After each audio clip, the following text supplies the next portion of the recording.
Good morning, sweet friends. I hope you're all doing well. My apologies for the late start this morning. I had an appointment and I thought I was going to do devotions prior to the appointment. And then I looked at devotions and it's like long today. So I I decided to wait until after a meeting with a sweet friend. So, all right, guys, it's Friday. It's going to be a good day. There's hard things, there's hurt, there's pain, there's stress, there's awful things going on. But beyond all that's going on in our world, in our lives, I know so many of us are going through hard times right now, but you know what? God is still good. God is still on the throne. None of what is going on in our world is a surprise to our King. And yeah, that's all I have to say about that. All right. June 9th. A prophet denounces Jeroboam. 1 Kings 13, 1 through 34.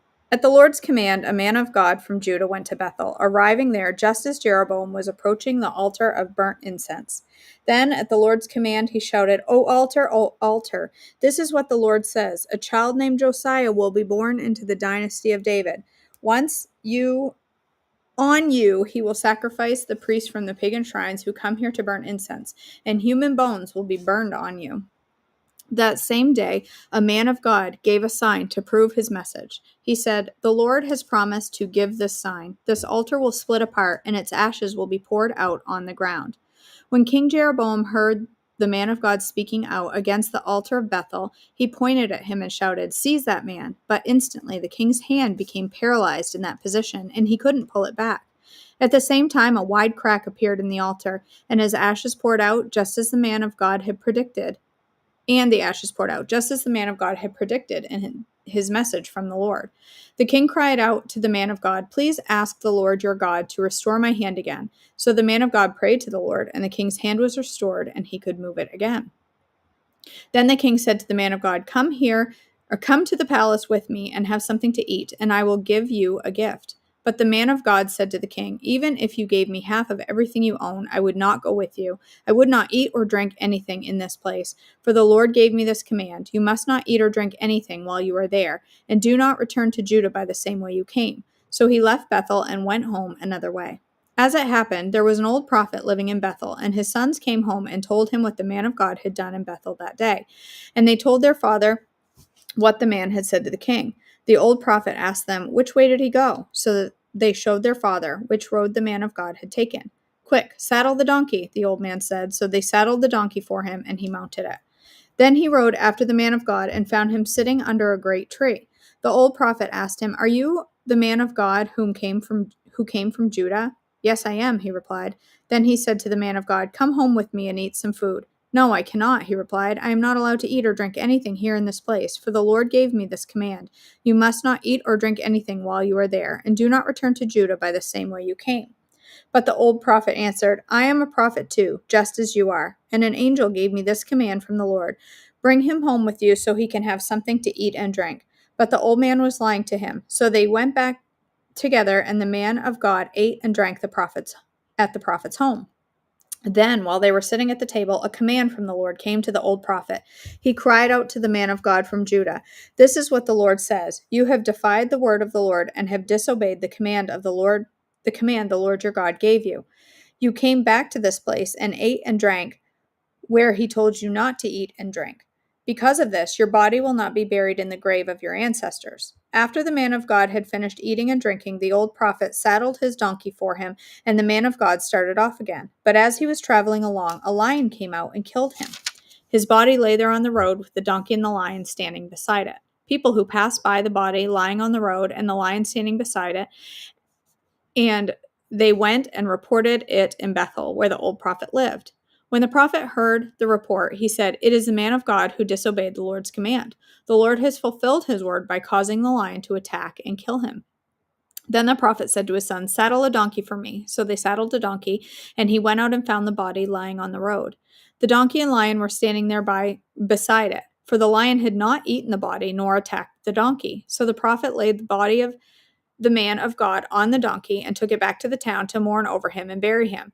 He said he laid the body in his own grave, crying out in grief, Oh, my brother. Afterward, the prophet said to his sons, When When I die, bury me in the grave where the man of God is buried. Lay my bones beside his bones. For the message the Lord told him to proclaim against the altar in Bethel and against the pagan shrines in the town of Samaria will certainly come true. But even after this, Jeroboam did not turn from his evil ways. He continued to choose priests from the common people. He appointed anyone who wanted to become a priest for the pagan shrines. This became a great sin and resulted in the utter destruction of Jeroboam's dynasty from the face of the earth. Ahijah's prophecy against Jeroboam, 1 Kings 14, 1 through 18.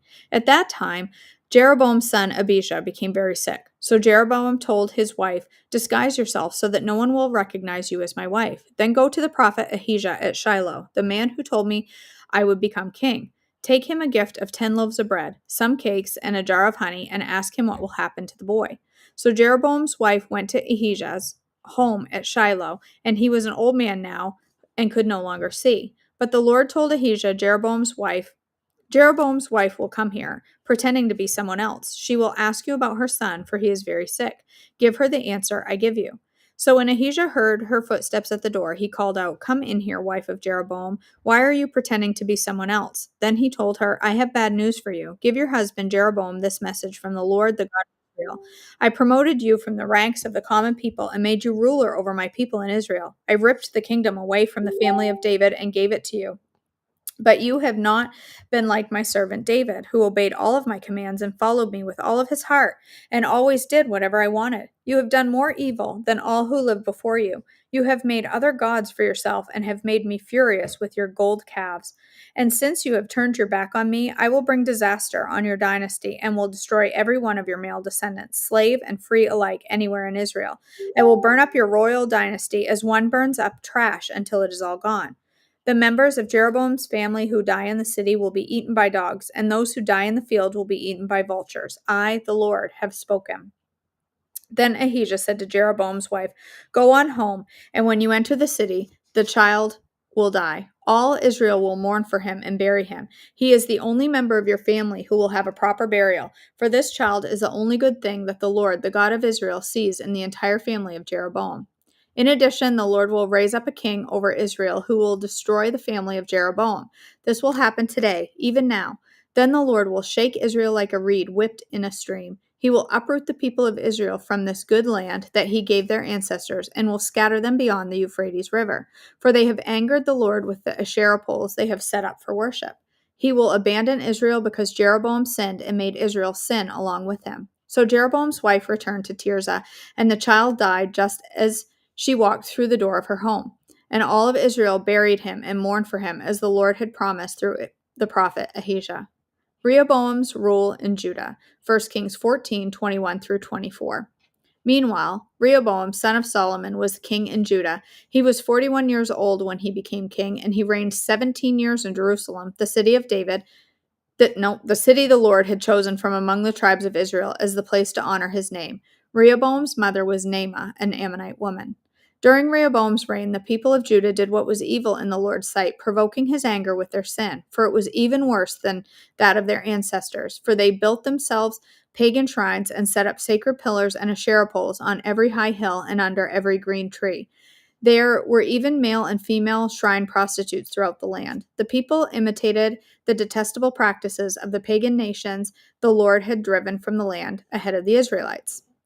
2 Chronicles 12, 13 through 14.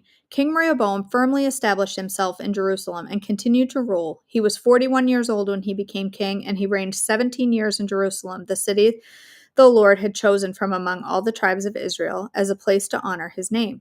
Rehoboam's mother was Naamah, a woman from Ammon, but he was an evil king, for he did not seek the Lord with all of his heart. Rehoboam's family, 2 Chronicles 11, 18 through 23. Rehoboam married his cousin Mahalath, the daughter of David's son Jeremoth, and of Abihail, the daughter of Eliab, son of Jesse. Mahalath had 3 sons, Jeush, Shemariah, and Zaham. Later, Rehoboam married another cousin, Maacah, the granddaughter of Absalom. Maacah gave birth to Abijah, Attai, Ziza, and Shelomith. Rehoboam loved Maacah more than any of his other wives and concubines. In all, he had 18 wives and 60 concubines, and they gave birth to 28 sons and 60 daughters. Lord have mercy. Rehoboam appointed Maacah's son Abijah as leader among the princes, making it clear that he would be the next king. Rehoboam also wisely gave responsibilities to his other sons and stationed some of them in the fortified towns throughout the land of Judah and Benjamin. He provided them with generous provisions, and he found many wives for them. Egypt invades Judah, 2 Chronicles 12, 1 through 12, 926 BC. But when Rehoboam was firmly established and strong, he abandoned the law of the Lord, and all of Israel followed him in this sin. Because they were unfaithful to the Lord, King Shishak of Egypt came up and attacked Jerusalem in the 5th year of King Rehoboam's reign. He came with 12,000 chariots, 60,000 horses, and a countless army of foot soldiers, including Libyans, Sukkites, and Ethiopians. Shishak conquered Judah's fortified towns and then advanced to attack Jerusalem. The prophet Shemaiah then met with Rehoboam and Judah's leaders who had fled to Jerusalem because of Shishak. Shemaiah told them, "This is what the Lord says. You have abandoned me, so I am abandoning you to Shishak." Then the leaders of Israel and the king humbled themselves and said, "The Lord is right in doing this to us." When the Lord saw their change of heart, he gave this message to Shemaiah: "Since the people have humbled themselves, I will not completely destroy them and will soon give them some relief. I will not use Shishak to pour out my anger on Jerusalem, but they will become his subjects, so they will know the difference between serving me and serving earthly rulers." So King Shishak of Egypt came up and attacked Jerusalem. He ransacked the treasuries of the Lord's temple and the royal palace. He stole everything, including all the gold shields Solomon had made. King Rehoboam later replaced them with bronze shields as substitutes, and he entrusted them to the care of the commander of the guard who protected the entrance at the palace. Whenever the king went into the temple of the Lord, the guards would also take the shields and then return them to the guard room. Because Rehoboam humbled himself, the Lord's anger was turned away, and he did not destroy him completely. There were still some good things in the land of Judah. 1 Kings 14, 25 through 28. In the 5th year of King Rehoboam's reign, King Shishak of Egypt came up and attacked Jerusalem. He ransacked the treasuries of the Lord's temple and the royal palace and stole everything, including the gold shields Solomon had made. King Rehoboam later replaced them with bronze shields as substitutes, and he entrusted them to the care of the commanders of the guard who protected the entrance to the royal palace. Whenever the king went to the temple of the Lord, the guards would also take the shields and return them to the guard room. Summary of Rehoboam's reign, 2 Chronicles 12, 15 through 16.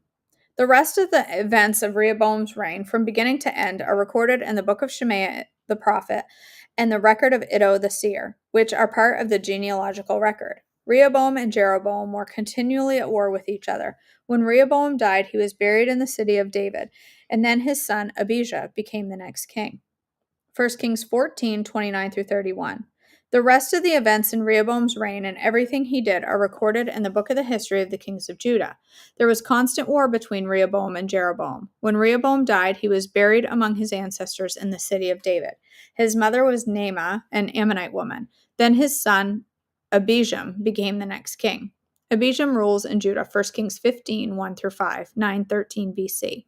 Abijam began to rule over Judah in the 18th year of Jeroboam's reign in Israel. He reigned in Jerusalem for 3 years. His mother was Maacah, the granddaughter of Absalom. He committed the same sins as his father before him, and he was not faithful to the Lord his God as his ancestor David had been. But for David's sake, the Lord his God allowed his descendants to continue ruling, shining like a lamp, and he gave Abijam a son to rule after him in Jerusalem. For David had done what was pleasing in the Lord's sight and had obeyed the Lord's commands throughout his life, except in the affair concerning Uriah the Hittite. 2 Chronicles 13, 1 through 22. Abijah began to rule over Judah in the 18th year of Jeroboam's reign in Israel. He reigned in Jerusalem 3 years. His mother was Maacah, the daughter of Uriel from Gibeah. Then war broke out between Abijah and Jeroboam. Judah, led by King Abijah, fielded 400,000 select warriors, while Jeroboam mustered 800,000 select troops from Israel. When the army of Judah arrived in the hill country of Ephraim, Abijah stood on the Mount Zemaraim and shouted to Jeroboam and all of Israel, "Listen to me. Don't you realize that the Lord, the God of Israel, made a lasting covenant with David, giving him and his descendants the throne of Israel forever? Yet Jeroboam, son of Nebat, and a mere servant of David's son Solomon, rebelled against his master. Then a whole gang of scoundrels joined him, defying Solomon's son Rehoboam when he was young and inexperienced and could not stand up to them. Do you really think you can stand against the kingdom of the Lord that is led by the descendants of David? You may have a vast army and you may have gold calves that Jeroboam made as your gods, but you have chased away the priests of the Lord, the descendants of Aaron, and the Levites, and you have appointed your own priests, just like the pagan nations. You let anyone become a priest these days. Whoever comes to be dedicated with a young bull and 7 rams can become a priest of these so called gods of yours. But as for us, the Lord is our God, and we have not abandoned him. Only the descendants of Aaron served the Lord as priests, and the Levites alone may help them in their work. They present burnt offerings and fragrant incense to the Lord every morning and evening. They place the bread of presence on the holy table, and they light the gold lampstand every evening. We are following the instructions of the Lord our God, but ow.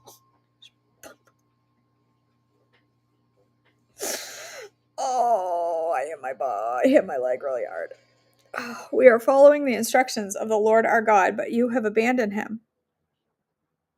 So you see, God is with us. He is our leader. His priests blow their trumpets and lead us into battle against you. O people of Israel, do not fight against the Lord, the God of your ancestors, for you will not succeed. Meanwhile, Jeroboam had secretly sent part of his army around behind the men of Judah to ambush them. When Judah realized that they were being attacked from the front and the rear, they cried out to the Lord for help. Then the priests blew the trumpets, and the men of Judah began to shout. At the sound of their battle cry, God defeated Jeroboam and all Israel and routed them before Abijah and the army of Judah. The Israelite army fled from Judah, and God handed them over to Judah in defeat. Abijah and his army inflicted heavy losses on them. 500,000 of Israel's select troops were killed that day, so Judah defeated Israel on that occasion because they trusted in the Lord, the God of their ancestors. Abijah and his army pursued Jeroboam's troops and captured some of his own towns, including Bethel, Jeshanah, and Ephraim, along with their surrounding villages. So Jeroboam of Israel never regained his power during Abijah's lifetime, and finally the Lord struck him down and he died. Meanwhile, Abijah of Judah grew more and more powerful. He married 14 wives and had 22 sons and 16 daughters. The rest of the events in Abijah's reign, including his words and deeds, are recorded in the commentary of Iddo the prophet. 1 Kings 15, 6 through 8. There was war between Abijam and Jeroboam throughout Abijam's reign. The rest of the events in Abijam's reign and everything he did are recorded in the book of the history of the kings of Judah. There was a constant war between Abijam and Jeroboam. When Abijam died, he was buried in the city of David. Then his son Asa became the next king. Asa rules in Judah. 2 Chronicles 14, 1 through 8, 911 BC. When Abijah died, he was buried in the city of David. Then his son Asa became the next king. There was peace in the land for 10 years. Asa did what was pleasing and good in the sight of the Lord his God. He removed foreign altars and the pagan shrines. He smashed the sacred pillars and cut down the Asherah poles. He commanded the people of Judah to seek the Lord, the God of their ancestors, and to obey his law and his commands. Asa also removed the pagan shrines as well as the incense altars from every one of Judah's towns. So Asa's kingdom enjoyed a period of peace. During those peaceful years, he was able to build up the fortified towns throughout Judah. No one tried to make war against him at this time, for the Lord was giving him rest from his enemies. Asa told the people of Judah, "Let us build towns and fortify them with walls, towers, gates, and bars. The land is still ours because we sought the Lord our God, and he has given us peace on every side." So they went ahead with these projects and brought them to completion. King Asa had an army of 300,000 warriors from the tribe of Judah, armed with large shields and spears. He also had an army of 280,000 warriors from the tribe of Benjamin, armed with small shields and bows. Both armies were composed of well-trained fighting men. 1 Kings 15, 9 through 15.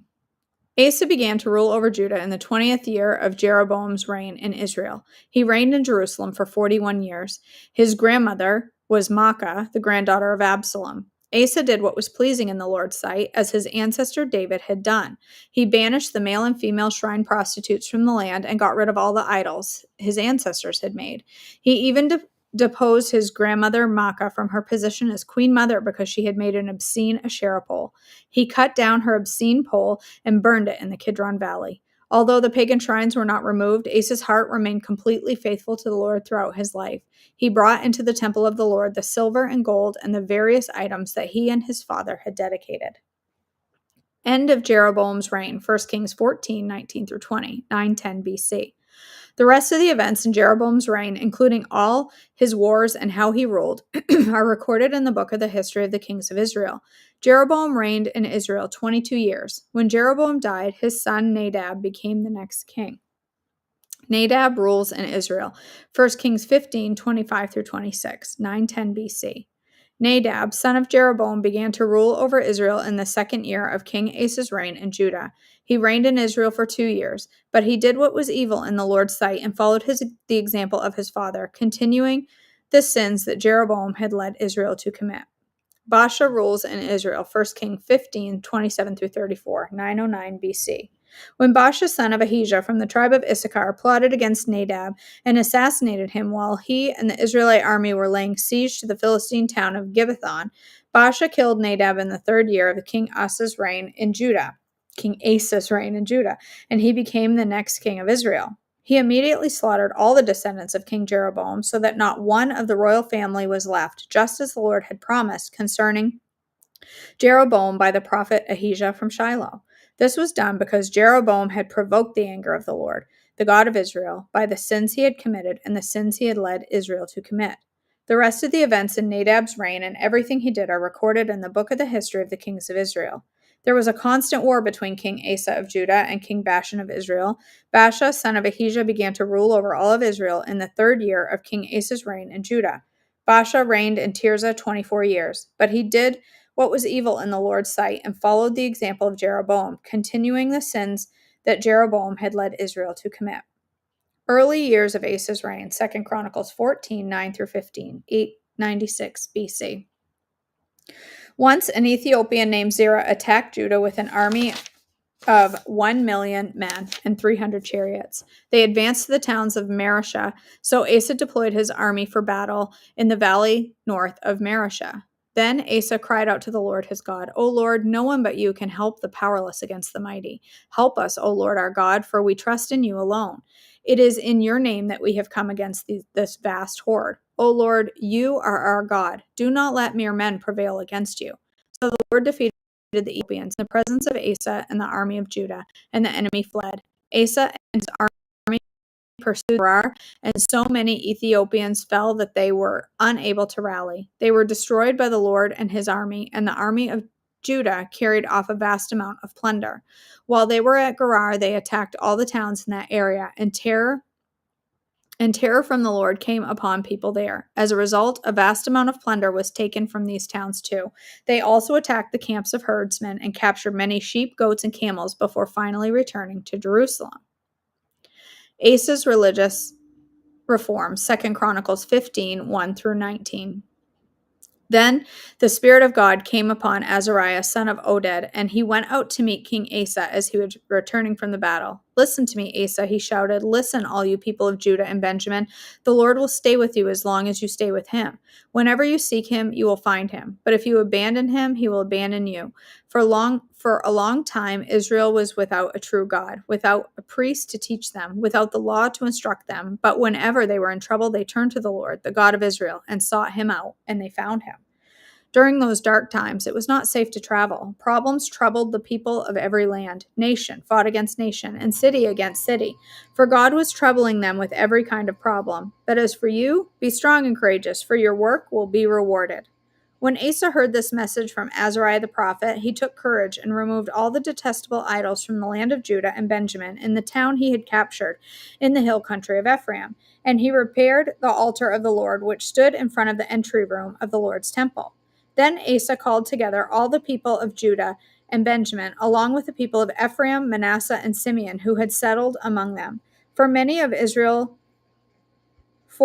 from Israel had moved to Judah during Asa's reign, when they saw that the Lord his God was with him. The people gathered at Jerusalem in the late spring, during the 15th year of Asa's reign. On that day, they sacrificed to the Lord 700 cattle and 7,000 sheep and goats from the plunder they had taken in battle. Then they entered into a covenant to seek the Lord, the God of their ancestors, with all their heart and soul. They agreed that anyone who refused to seek the Lord, the God of Israel, would be put to death. Whether young or old, man or woman, they shouted their oath of loyalty to the Lord with trumpets blaring and ram's horns sounding. All in Judah were happy about this covenant, for they had entered into it with all of their heart. They earnestly sought after God, and they found him. And the Lord gave them rest from their enemies on every side. King Asa even deposed his grandmother Maacah from her position as queen mother because she had made an obscene Asherah pole. He cut down her obscene pole, broke it up, and burned it in the Kidron Valley. Although the pagan shrines were not removed from Israel, Asa's heart remained completely faithful throughout his life. He brought into the temple of God the silver and gold and various items that he and his father had dedicated. So there was no more war until the 35th year of Asa's reign. Whoo! That was a long one today. Oh my goodness. That was long.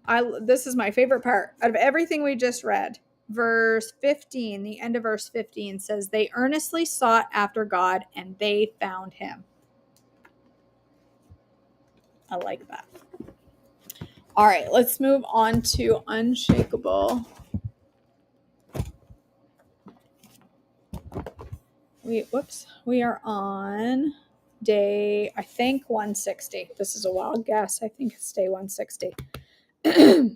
What day is it? It's the 9th. All right. June 9th, called and compelled. Psalm 31:3 says, you are my rock and my fortress. For the sake of your name, lead and guide me. That tightness in your heart, that urge in your soul, when you feel it, you know it. You are drawn, called, and compelled to act on your concern for someone. But how do you know if it's really God calling you? Personally, when I first was drawn to posters of missing women and children, I wasn't sure about the sudden urge I felt to act on behalf of the trafficked women. But as time went on, it became clear that God was interrupting me. What does God keep bringing to your attention? Stop and recognize his leading. There's no formula for confirming that such a leading is God's voice you're hearing. But if there is a need before you that you can easily do something about, then by all means, do it. If the interruption is more significant, one that is potentially life-altering for you, then seek the counsel of your pastor, a spiritual leader, or a trusted friend. Today, I'm so thankful that God added an assignment to my life, a calling, and I believe he wants to do the same with you. All he asks is that you allow yourself to be interrupted, and then he will expand your capacity to accomplish his assignments. Jesus, thank you for putting your spirit in me to lead me. I will keep my heart attuned to you so I can recognize your call. That's a good one. All right, let me grab my pen. Let me look through the chat.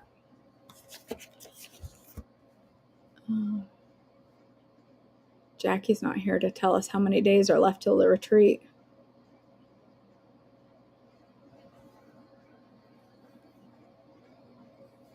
Yes, we will, Susan. Yes, absolutely. You're welcome, Robin.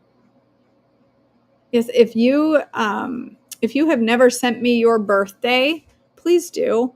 Please send me your birthday.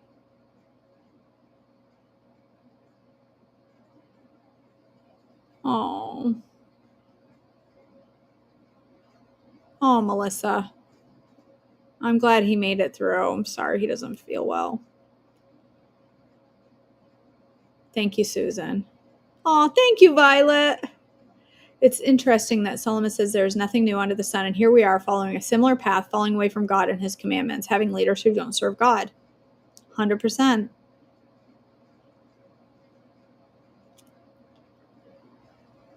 You know,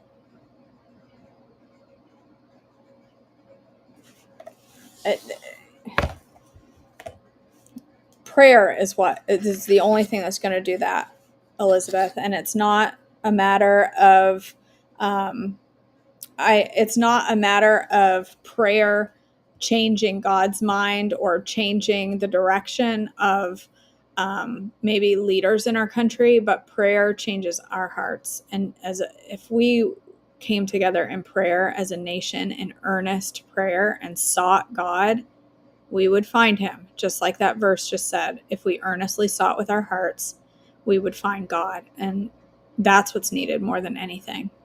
There's some of our leaders may turn to God and some of them never will. It's just they never will. But our hearts are what needs to turn to God, and that would make all the difference in the world.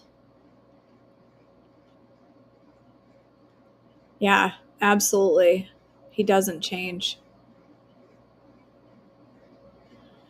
Prayers for my sister-in-law. Okay, 6, 9. Gabby's sister-in-law. Been in the hospital for days now. Fluid on the brain, but she's having seizures, and the doctors plan to put in a pacemaker today. Oh my goodness. We're praying, Gabby.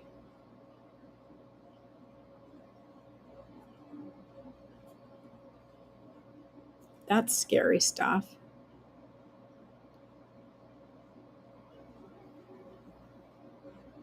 It is, Nikki.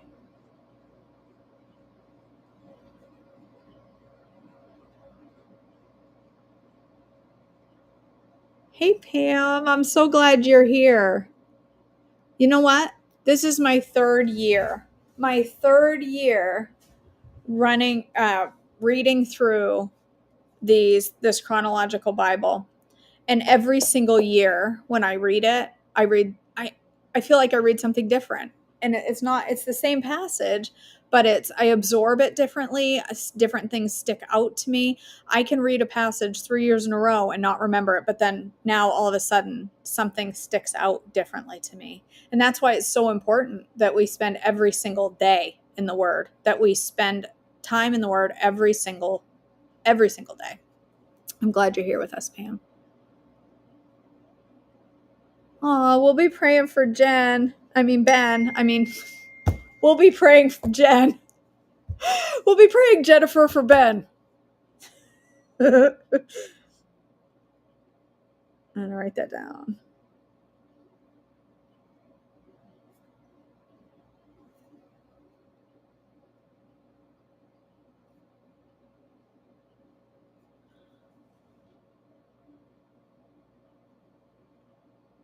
All right. Gabby is on YouTube. That's why you can't see. Sometimes you can't see. So Gabby and Pam are watching from YouTube. So sometimes you can't see the chat. I can see them both, but that's because I'm special. I can see it all. All right. Please join me in a word of prayer today. Father in heaven, I thank you so much for this day. Thank you for another day to get up and be a testimony of your love to others in our community, to our friends, to our family.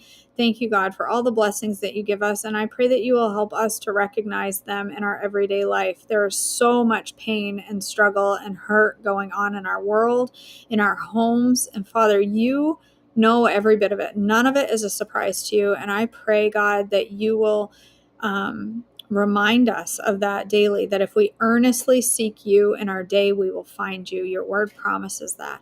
Father, I pray today for all the health concerns that are going on. I think of Gracie and Donna and Mom with their hip. I think of Kara's dad, Pam's family. There's so much out there, so much disease and hurt and injury and pain. I just pray your healing. I pray your wisdom for doctors. I pray quick health for all of those. I pray for Elizabeth's daughter as she learns to live with Hashimoto's and learns what her body needs to be at its healthiest. I pray that you will bring peace to them. I pray, Father, also for Elizabeth's job, that you will provide that for her soon. And for Dalton, who is getting ready to be deployed, I pray for peace for his mom's heart and peace for his as well as he gets ready to deploy. Father, thank you that Melissa and Brad were able to get to the MRI today. I pray that Brad will have some rest today and feel better after that experience. Father, I pray for quick results, quick treatment plan, and wisdom for the doctors there.